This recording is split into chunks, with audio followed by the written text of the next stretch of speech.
Welcome to Realty Talk, the show that brings together the country's most authoritative and respected property experts. Follow us on all the socials and subscribe for updates and exclusive offers.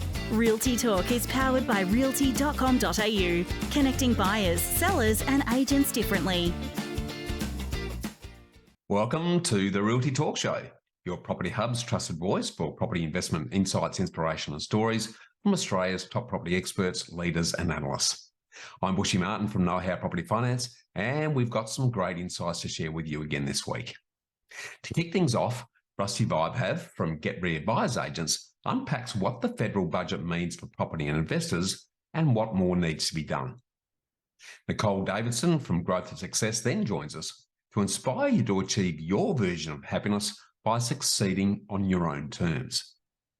Leading property market analyst John Lindeman then joins us to find areas with property growth potential before the growth actually occurs by revealing his unique slingshot effect. So you can't afford to miss that. And to top off the show, my co-host Kevin Turner concludes our special series on the art of negotiation. And this week, he talks to buyer's agent Kate Bakos about the key attributes of a top negotiator and how you can pick the best one to help you get the best price.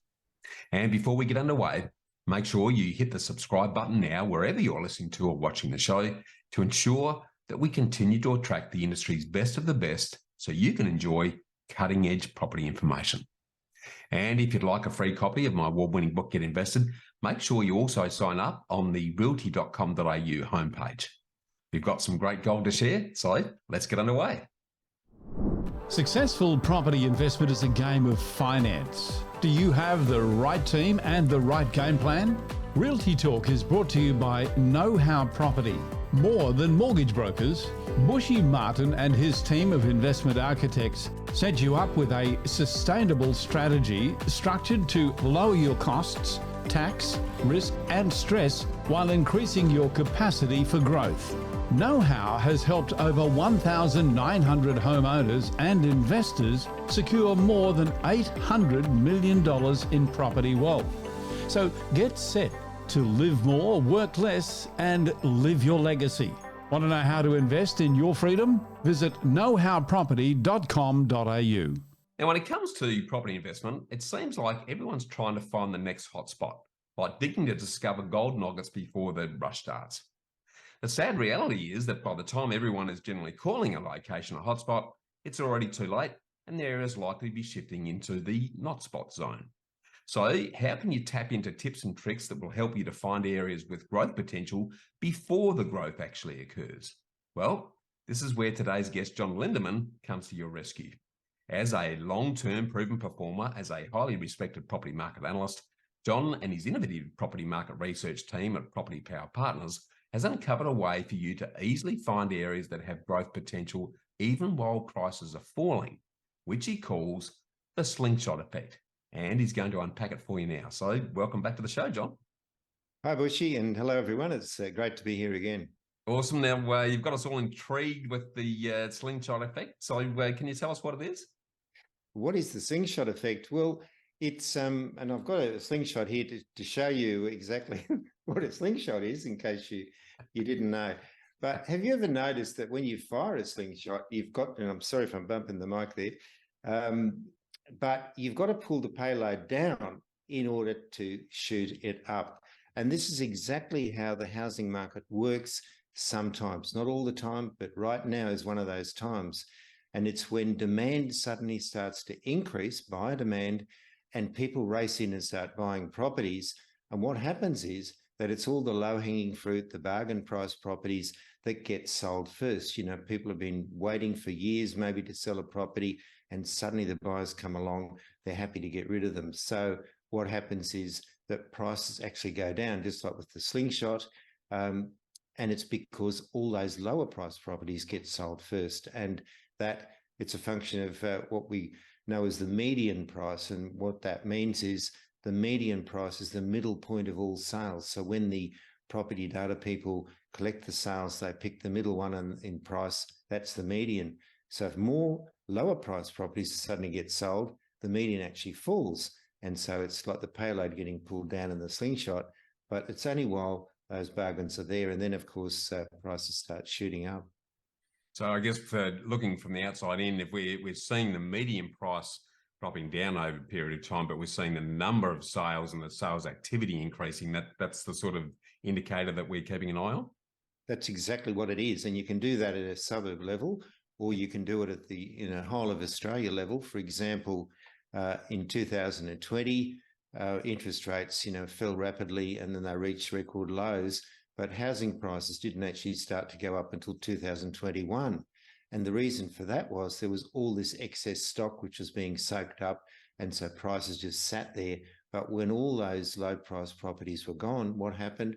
We had a housing market boom. So you can see how that occurs nationally, but you can also pick it, as you say, Bushy, look at the number of sales in an area, and when those sales start increasing dramatically, but the median price drops, what's happening there is that the low-hanging fruit, the bargain price properties are all getting snapped up.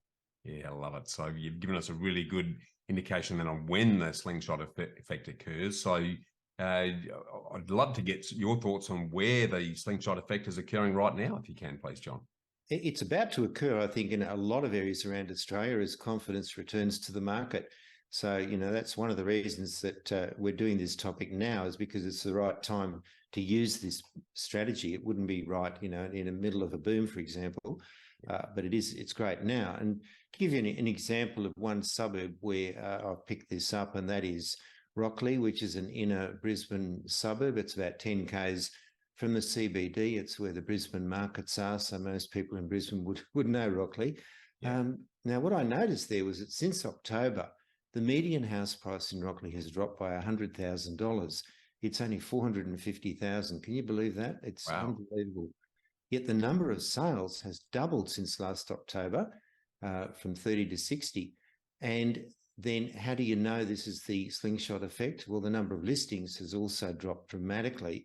And when last time I checked, which was this morning, there was only a few of those bargain priced properties left, So depending on when this goes to air, if you have a quick look and there's still a few left, we'll grab one, because those are going to go up dramatically in price. But that's how it works, because it's the low-hanging fruit that gets picked first. Yeah, I love it. It's such a really good insight, but based on sort of information, if we're looking at a local level, most people can actually start to get their heads around. So really timely insight there, John, and really want to thank you for coming on to share that with us and for joining us again on the show today. Look, it's been a pleasure. And as I said, all you have to look for, those three indicators: the falling median price, the number of sales increasing, which normally doesn't happen, and double check to make sure that the number of listings, that is properties listed for sale, is going down. If you get all those three occurring, that's the slingshot effect at work. I love it. Really good example at the perfect time, John. So there we have it. You've just heard another great example of the fact that you need to be very careful about where you get your property information based on hard data, not on soft opinions. So if you're looking for the right data and interpretation to help you make much better informed property decisions, just go to lindemanreports.com.au, where you'll find a large range of property prediction reports, including the latest report that's coming up soon, Sleepers Set to Boom report. So keep an eye out for that one. Keep watching your Property Hub's Realty Talk, your go-to place for all things property. Property deductions can save you thousands of dollars each year. To make sure you maximise deductions, you need to work with the most experienced quantity surveyor in the country. BMT Tax Depreciation is the leading specialist in the industry. They've completed over 700,000 tax deduction schedules for residential investment and commercial properties Australia-wide. BMT guarantee to find double your fee in the first full financial year deductions. Call BMT on 1300 728 726 today for an obligation-free quote. Do you want to feel inspired? To feel that you matter? To feel that what you do matters? And, of course, to be happy? Well, you've come to the right place and at the right time, because the answer to all of these questions lie in succeeding on your own terms. But what does succeeding on your own terms actually mean? Well, today's special guest, Nicole Davidson, believes you're capable of much more than you know. And she knows that deep down, you know it too. As a self-leadership coach, Nicole and her Growth to Success team specialise in helping you and other property professionals to become the best of who you are so you can succeed on your own terms. And today, she's going to whet our appetite on how you can do this. So welcome back to Realty Talk, Nicole. Thanks a lot for having me, Bushy. Thanks, Nicole. Well, it's a great subject to get into. Everyone talks about succeeding on your own terms, but from where you sit, what does it actually take to succeed on your own terms? First of all, I'd say it takes giving yourself permission that you're allowed to do it. We live in a very conditioned society. We've grown up being told what's right, what's wrong, what's appropriate, what's inappropriate. And so we find ourselves moving through life coming from a place of having to fit ourselves into other people's ideas about what success is. And there's that saying, you know, there's no point in climbing the ladder of success if it's leaning against the wrong wall. And life's too short. So the first thing is about giving yourself permission to do it. And then it takes a bit of introspection to actually figure out what it does mean to you, because we're not taught to do that. We're taught to look outside of ourselves. We're taught to go with the flow. We're taught to not make a fuss. We're taught to fit in. And this world doesn't need us to fit in. It needs us to stand out. So giving yourself permission and really asking yourself what's important to you, why it's important, and just be willing to go against the grain and having the courage to do it. Yeah, 100% agree. It's really getting clear and comfortable with who you are and where you want to be. So how do you do it on your own terms then when there's so many external pressures then, Nicole? The first thing, as I said, I think it's about making a decision, and the pain pushes until the vision pulls. So we can either wait until something dire happens in our life, or we can actually sit there and say, you know what, this can be the first day of the rest of my life and I'm going to do it the way I want to do it. And in this externally focused world that throws uncertainty at us all the time, we need to go within and find that certainty. And when we go within and find that certainty, that's where we find our resourcefulness. That's where we find our inspiration. And that's where we find our courage. And there's that old saying, you know, better to die on your feet than to live on your knees.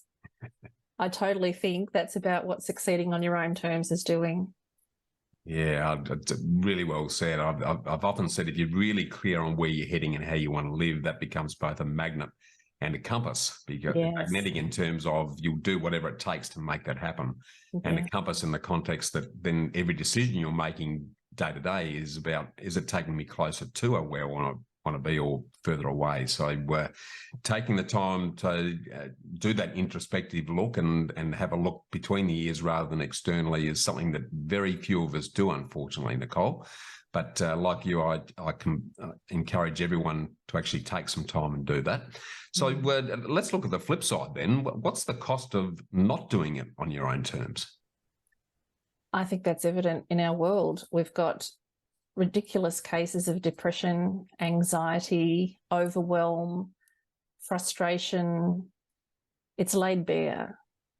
And I genuinely believe that's because that so many of us aren't coming from that place within that knows what's right for us. So we're going into situations from a place of disempowerment.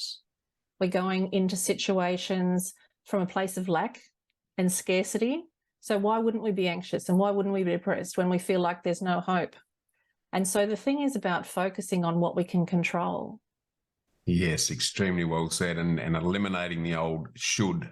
That's There's right. so many of us that feel that we should do this and we should do that, and we're thinking about what we need to be doing to be accepted by other people in the Insta world that we now live in.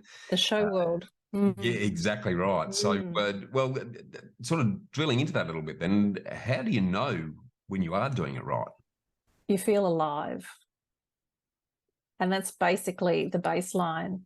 And challenges can come your way, but you welcome those challenges because you think, you know what, I get to choose here. I think it's when we feel like we have no choice, that we feel like we're hemmed in, we're locked down, we're trapped.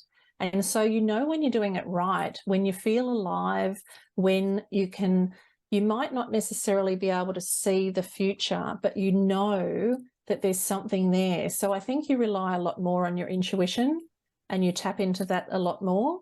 Yeah. And you start to trust a lot more. It's very hard to trust when you're scared from a disempowering scared. I differentiate fear in terms of there's that fear that, I'm going to die, or that fear that's going to cause us harm, as opposed to that fear where we know that we have to do something because we're going to grow and we need to step into it and we need to lean into it. And they're two very different types of fear. And when you can start to differentiate between those two types of fear, then you start going the way. The cave you fear to enter contains the treasure you seek. Yeah, one of my favourite quotes, one, that isn't one, Nicole. it? It is. And so when you can lean into that, and when you can lean into that fear, but you know it's coming from a place of energy, it's coming from a place of excitement, even though there's fear there. And so when you can start taking those little forks in the road that we are up against in every moment, and you start taking those forks in the road towards the light, then that's where you know you're living. Yeah. And that's where I believe that we really want to be. Totally agree. And I again, fully encourage everyone watching and listening to feel the fear and do it anyway, because it's about getting comfortable with being uncomfortable to a certain degree and challenging yourself to step beyond your own self-imposed boundaries quite often. To really start to feel alive, and that excitement that comes with doing new things and heading in the direction that you ultimately want to head in. So look, again, I really want to thank you for opening our eyes to the latent opportunities that are within us all, Nicole, and thanks again for joining us on the show today. Thanks for having me. Well, as you can hear, succeeding on your own terms is about unleashing your energy, building your capacity, and creating the conditions for everyone to be successful. So if you're serious about helping yourself and your team to truly succeed on your own terms, then reach out to Nicole at growthtosuccess.com.au. You're watching the Property Hub's Realty Talk, your go-to place for all things property. Successful property investment is a game of finance. Do you have the right team and the right game plan? Realty Talk is brought to you by Know How Property. More than mortgage brokers, Bushy Martin and his team of investment architects set you up with a sustainable strategy structured to lower your costs, tax, risk and stress while increasing your capacity for growth. Know How has helped over 1,900 homeowners and investors secure more than $800 million in property wealth. So get set to live more, work less, and live your legacy. Want to know how to invest in your freedom? Visit knowhowproperty.com.au. In the midst of our national housing shortage and constrained new supply, affordability challenges, and a growing rental crisis that are probably inappropriately and quite inaccurately being blamed on so-called imaginary greedy investors as our immigrant population goes into surge material, the announcement of the latest federal budget has provided an opportunity for the government to allocate funding to address our growing housing crisis. But has it? Has it done the right thing in the right areas to start addressing and assisting in alleviating worsening property conditions in a lot of parts of the country? Well, to unpack what the federal budget actually means to property and investors, we're joined by leading national buyers agent Rasti Viabhav from Get Rare Property. So welcome back to the show, Rusty. Oh, thank you so much, Bushy. Thanks for this opportunity. Yeah, no, it's the annual exercise is always a bit of fun and games around the budget, and there's been a lot of media around housing issues, as I sort of just mentioned in the entry. But to sort of kick things off, Rusty, can you give us a bit of a rundown on what are the key budget changes from a housing perspective? Sure. Before I get into it, just very quickly, this is the budget that we actually seen a surplus that we have seen after 15 years. I mean, yes, it is $4.2 billion, which is pretty good, but then it's soon going to be in a deficit of about $13.9 billion in 23-24, and then beyond, in tune of $35 billion. So we really need to be mindful of the perspective here that yes, it's a positive surplus budget, then it's going to go again in the deficit. So what we have seen is that there has been first of all, there has been a good recognition by the federal budget this time that housing is a key component of the current cost of living pressures, which is being faced by the Australian households. Federal budget has sought to address these housing cost pressures with a range of small but carefully targeted support. What we have seen in this budget is that we have seen immediate Commonwealth rental assistance, which has increased to over 1 million low-income renters. Yep. Second is widely eligibility criteria for 50,000 first home buyer guarantee in place. Yep. And then we have seen more funding for NHFIIC, which is National Housing Financing Investment Committee, loans to build 7,000 social and community housing dwellings, and then tax incentive for private sector build-to-rent projects, which could add up about 150,000 rental dwellings over the next decade. So there are quite a few handful over there, but in any way, I'm happy to talk through one at a time. There could have been a lot more that we should really see from this budget. Yeah, okay. Well, I'd sort of like your take on these measures and how you would rate these initiatives in housing improvement terms, if you can give us your thoughts on that. Sure, let's go dig one at a time. So for example, there's an increase to Commonwealth rent assistance. Now let's really talk about it. It's already an ongoing measure. It's available to Australians on pensions and benefits, including job seeker, the family tax benefit, and parenting payment. This budget has delivered funding to increase this maximum rate of the Commonwealth rent assistance payment by 15% in bid to help ease pressure on low-income renters. Now, this total cost of government of this increase will be about $2.7 billion over next 5 years from 22-23. Now, this will be given to over $1 million CRA recipients that will benefit from this from 1st July 2023. Yep. But that, if you really look at the quantum for the individual recipient getting money, it's only maximum $31 per fortnight. Now, this is, by the way, the largest in what we have seen over the last 30 years. So it's really meaningful from the budget point of view.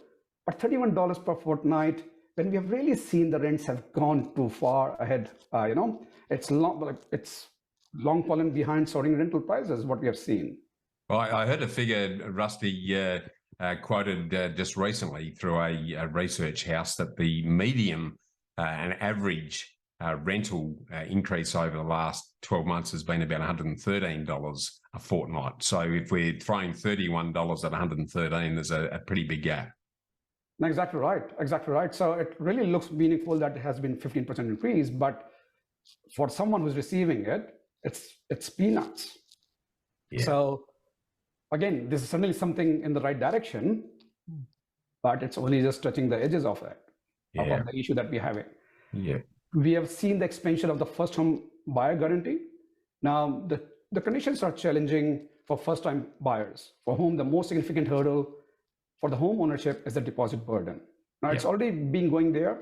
Now, instead of coming up with a typical deposit of 20%, the first home guarantee scheme allows us an eligible applicant to buy with just 5% of deposit, with the government guaranteeing the remaining 15% without the need of LMI, which is lender's mortgage insurance. Now, this has already been going on. Now, what this budget saw is the expansion of this scheme. So instead of 35,000 places in the year, it has been increased to 50,000. Yep. The government also extended the eligibility criteria for the first home buyer guarantee. Earlier, it was just included to de facto partners or couples, but now it will be including any joint home buyers from a range of household and family members, as well as the permanent residents and former homeowners who have not owned a home for the last 10 years. Earlier, it was very rigid criteria. So eligibility criteria has expanded. Also, the number of grants from 35,000 to 50,000. Again, it's a good increase, good step in the direction. I would think that certainly it's helping making the home buying a more affordable for extra 15,000. But the quantum of what we're really talking about is, again, just touching the surface here. Yeah, again, I've heard figures quoted that on average is about 120,000 first home buyers each and every year, if you look at the long-term average. So an extra 15,000 towards it's probably not going to make a massive difference, unfortunately. No, exactly right. And there's another measure, which is probably I like it to an extent relative to what we have seen so far, is the build to rent investors. Now, what it means is that suddenly we all know we're in a rental crisis. Vacancy rate is as low as 1%, and rents have been increasing considerably. Now, in order to tackle the supply issue, government has given better incentive to the builder or developer to come up with the build to rent projects.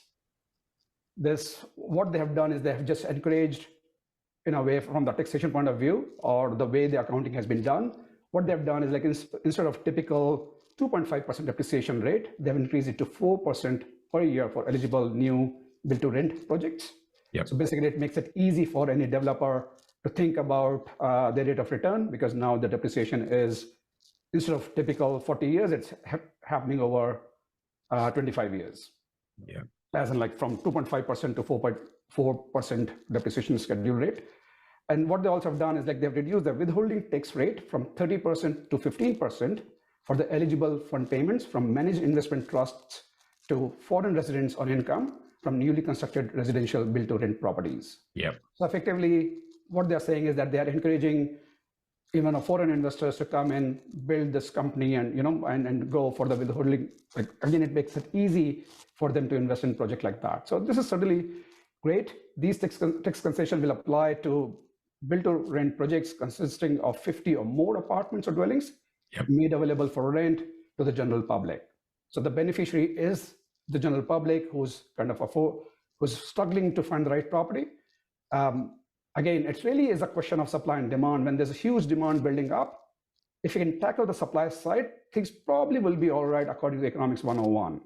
So, like all this affordability criteria that we have been talking about so far, it's only going to make a demand bigger, but it doesn't really mean that it's actually slowing down the price point.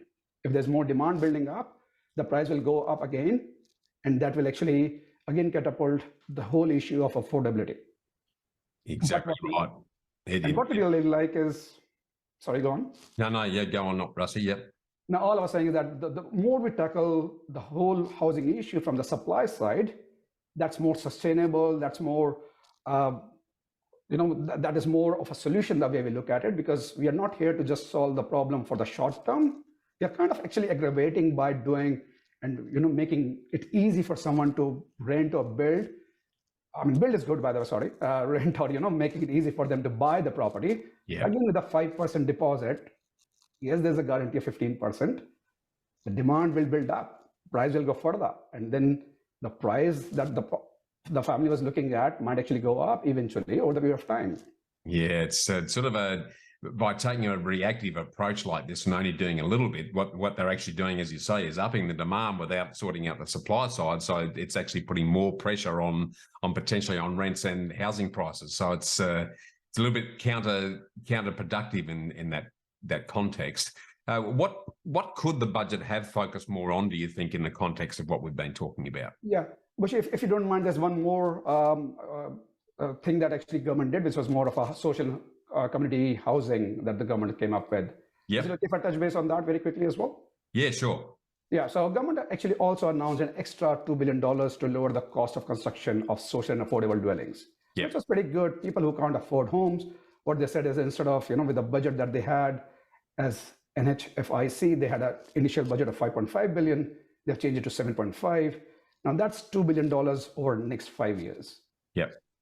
What it allows is actually, if you look really at the numbers, it is only allowing to support an additional 7,000 new social and community housing. Again, with the numbers we are talking about, in hundreds and thousands, 7,000 is, again, just scratching the surface. Drop in the bucket. So these were the pretty good measure in the right direction in a way. Understanding that it's still maybe a short term, but again, the quantum is not that enough. And again, we have to really see in the light that it's surplus for a while, but again, we're getting into deficit. There was a right balance that the budget has to really tackle into as well. Yeah, it's spot on. So flying back into the exercise, what do you think the budget could have focused more on than in the context of everything we've been talking about? Yeah, so again, it really goes back to the Economics 101, that first of all, we really need to understand what's really the drivers of supply and demand. Now, we are certainly seeing a huge demand happening. Yeah. The immigration is resuming back. So because of the pandemic, there was a slowdown in the net immigration. Now it's going back again. So that's certainly the change in the population, which is increasing. But then also what we are seeing is there is a demand for smaller household. Yeah.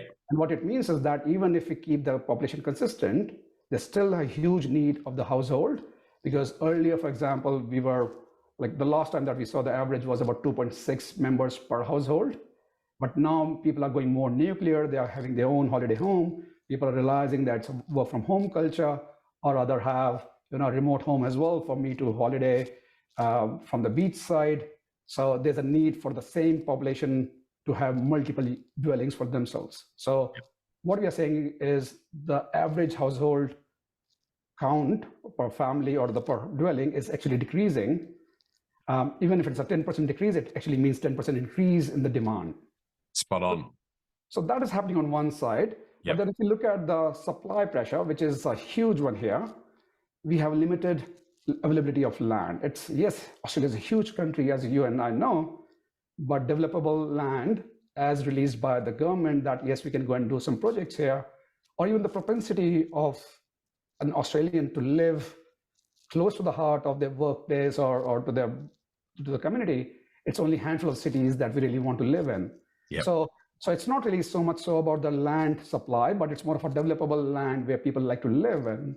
So it's really limited in the sense that the councils are not really releasing land for development. There's always a pressure from the community there's always opposition typically saying that they're always opposing some development. They feel as a general nature that we try to oppose any change.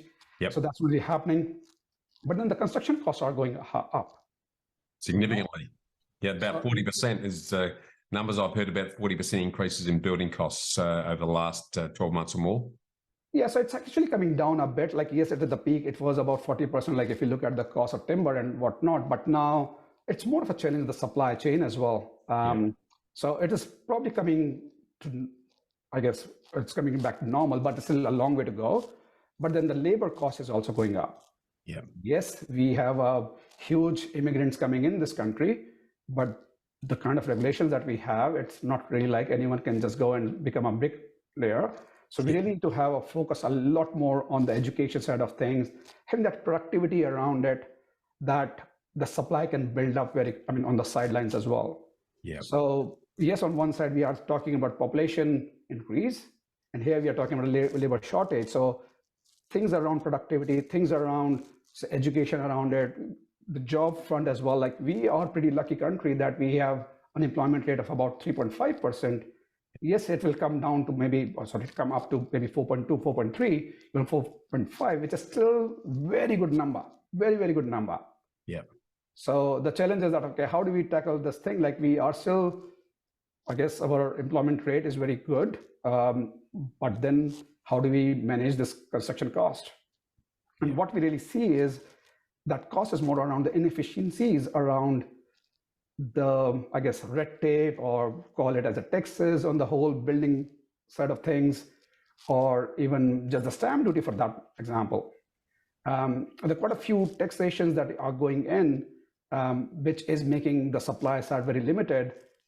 If you see what really is going on in the newspapers as well, like lots of construction companies, developers are actually going bust. Yep. So when we really need that growth coming in, we really need the supply. We are actually under pressure that when we see the building approvals, they have been declining. And sharply, about 40% down, or nearly 50% down in some areas. So we've got this massive increase in demand, and we've got this shrinking supply exercise. It certainly feels a little bit like there's been a bit of an opportunity missed from the budget perspective in those terms. But just to wrap it up then, Rusty, what should property owners, buyers and investors be doing and acting on from here?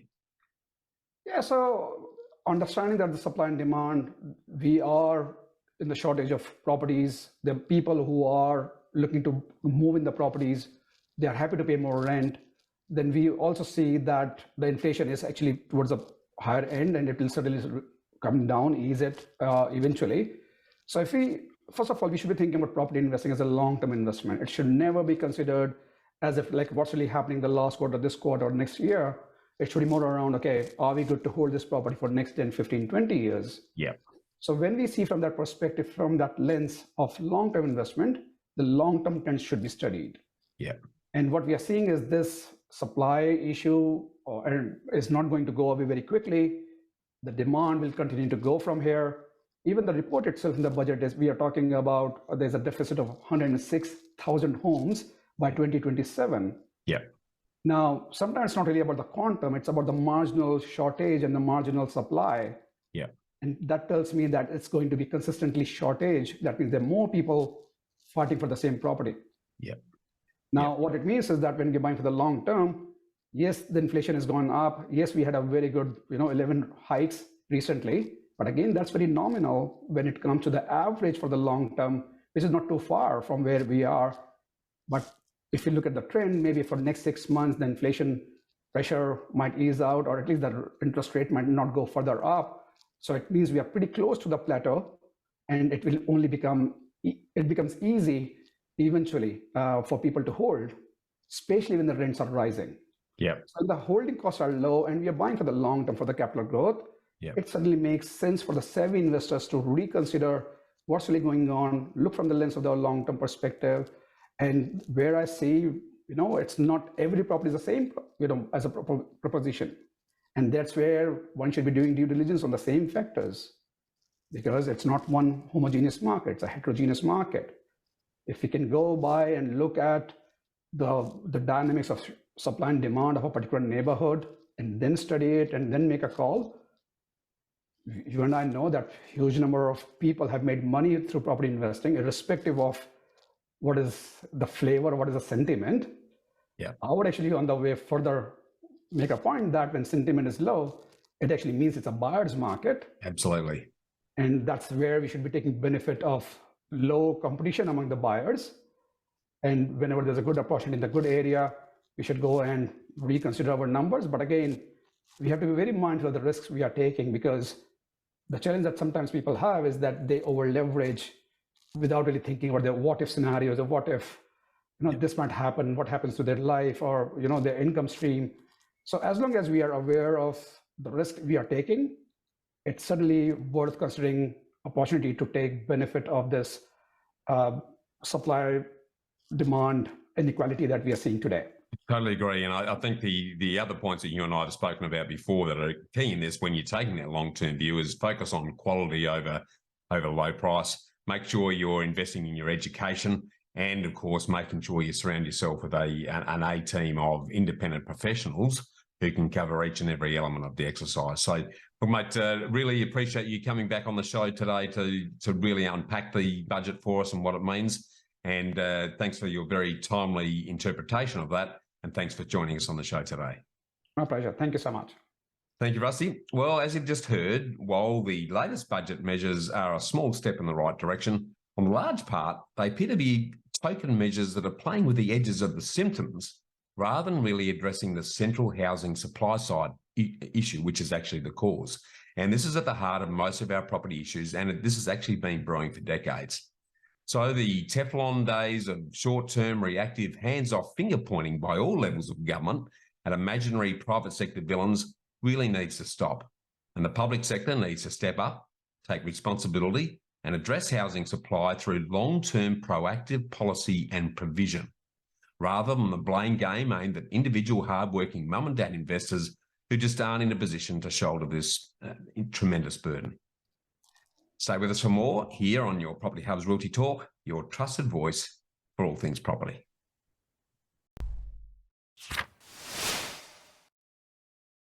As one of Australia's most outstanding buyer's agents, Kate Bakos has a wealth of knowledge and experience when it comes to helping families secure their dream home or the perfect property to add to an investment portfolio. So who better to talk to about successful negotiation than Kate Bakos? And this time, I talked to Kate about the key attributes of a top negotiator and how you can pick the best one to help you get the best price. That's coming up next.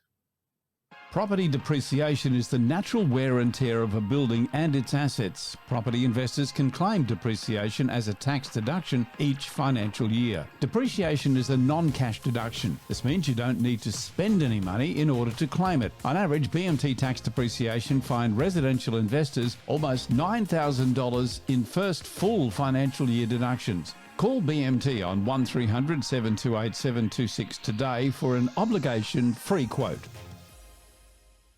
Oh, this is going to be a tough one for our guest, Kate Bakos. In this series, we're talking about top negotiation tips. But now I'm going to ask Kate, what are the traits of a top negotiator? Kate, have you thought about this? I mean, what are the skills that you are constantly honing up?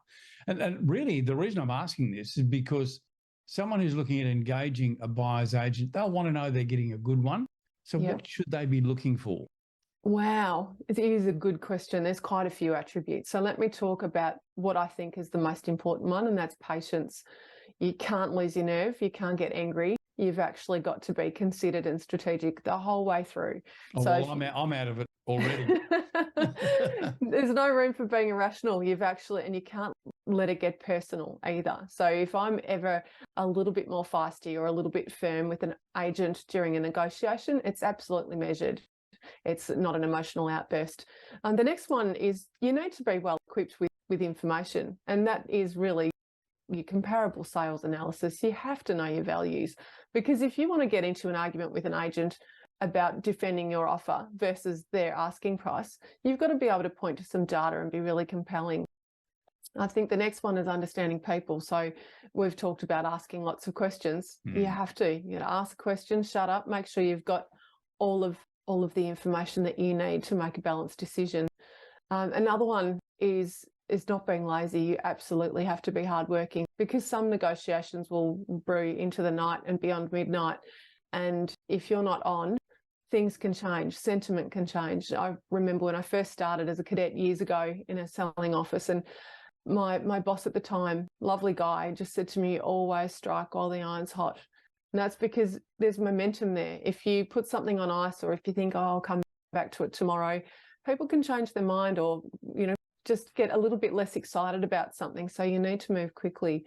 And I think a really important one is you have to be personable. If you're struggling to get along with people you're negotiating with, it makes for a tougher negotiation. So while you can get in a ring and wear your boxing gloves, if you respect the person and it's not unpleasant, you can get a great outcome.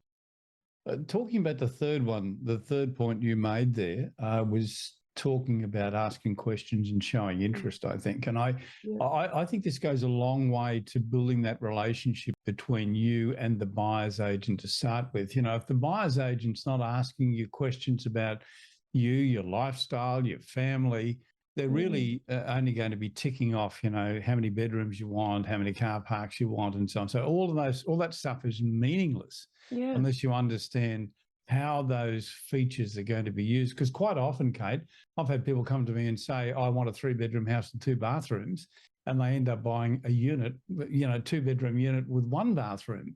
It's because, and the agent or the buyer's agent hasn't really listened and tried to make an assessment based on what they've learned. Is that fair comment? Very fair. Whenever we talk to clients about a new brief, there's 4 essential elements, and you've got to work out the hierarchy. So first is price and preferred budget or absolute limit. The next one is the land size. Next one's location. And then the last one's the style, size of the dwelling or condition of the dwelling. And if you work out very clearly what you feel their hierarchy is, you can pivot on some of the other things. I mean, if their hierarchy is, I must be in this particular postcode, it's no good showing them stuff outside of that postcode, but you might show them some different dwelling types or different land sizes. So you're right, you do need to know your client, and beyond knowing what they're looking for and what they want as a product, you also need to get to know how they like to be communicated with and how they think they deal with high pressure situations. Because when you're negotiating, if you've got someone that's crumbling, or someone that absolutely needs to talk to their partner before giving you an instruction, or someone that is likely to get jittery or very nervous, anxious, you've got to be able to equip them for what's ahead and support them accordingly. You don't want to be ringing someone with gentle updates and stroking them if they're ambivalent and they're busy at work. You have to get to know your client. Hey, Kate, every buyer's agent in Australia should watch what you just said, because that's the best little bit of buyer's agent training I've ever heard. So thank you so much. Thanks, It's Kevin. wonderful. Always Pleasure. great talking to Kate Bakos. She's a very talented lady and she is our go-to person. We're talking about negotiation, how to work with buyer's agents and so on. We're going to wrap this series up with our final question of Kate, and that is, you touched on this one earlier in the series, and I think that is where you asked in the negotiation process, what's the motivation of the seller? And, it's one small question, but it's one question a lot of people don't ask because a lot of people don't think they have the right to ask it. So that's what I'm going to ask you when you come back. How do you ask it? Do you ask it? And how important is it? Kate Bakos will be back with us again in our next episode. We'll look forward to seeing you then. Thanks, Kate. Can't wait. See you soon. And that's a wrap for this week's show. Another big thanks to our guests, Rasti Viabhav, Nicole Davidson, John Lindeman, and Kate Bakos. And before we go, make sure you don't miss another episode of your trusted voice for all things property by subscribing to the Property Hub on your favourite podcast player now, where you'll also enjoy the Get Invested podcast delivered to you each and every week. Thanks again to realty.com.au, BMT Tax Depreciation, Apiro Marketing, DM Media, and Southern Cross Austereo for all of their ongoing support. I'm Bushy Martin from Know How Property Finance, and along with Kevin Turner and the entire Property Hub Realty Talk team, please remember that a wise person does at once what a fool does at last. They both do the same things, just at different times. That's food for thought, and we look forward to seeing you again next week. Miss something in this week's show or want to catch up on past shows? Do it anytime at realty.com.au, where we connect buyers, sellers and agents differently.